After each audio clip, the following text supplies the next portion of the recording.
என்ன பார்க்குறீங்க? இன்னைக்கு இந்த விவசாய நிலத்துக்கெல்லாம் கிடைக்கிற சலுகை வந்து கொஞ்சம் கொஞ்சமாக நிற்க ஆரம்பிக்கும்.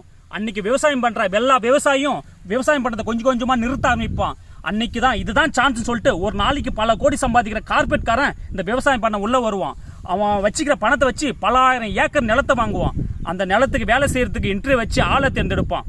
3 மாதம் 6 மாதம் விளைய வேண்டிய பயிரை கெமிக்கல் யூஸ் பண்ணி ஒரே மாதத்தில் விளைய வைப்பான். அந்த விளைய வச்ச பயிரை 40 ரூபா 30 ரூபா விற்கிற அரிசியை நான் 15 ரூபாய்க்கு தரேன் 20 ரூபாய்க்கு தரேன்னு சொல்லி மார்க்கெட்டிங் பண்ண ஆரம்பிப்பான். இதையும் மக்கள் ஆசையை நம்பி வாங்க சாப்பிட ஆரம்பிப்பாங்க.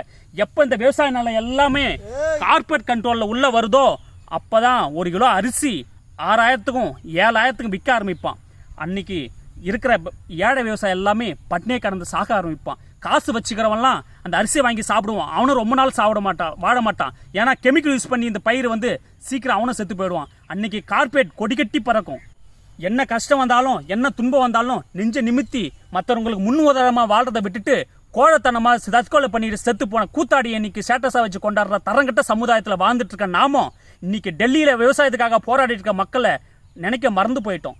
இன்னைக்கு டெல்லியில் அவங்க சுயநலத்துக்காக போறனாலும் மக்களை போராடினாலும் நாளைக்கு நம்ம சாப்பிட போகிற ஒரு வேளை சாப்பாட்டுக்காக போராடுறாங்கன்றத நம்ம மறந்துட வேணாம்.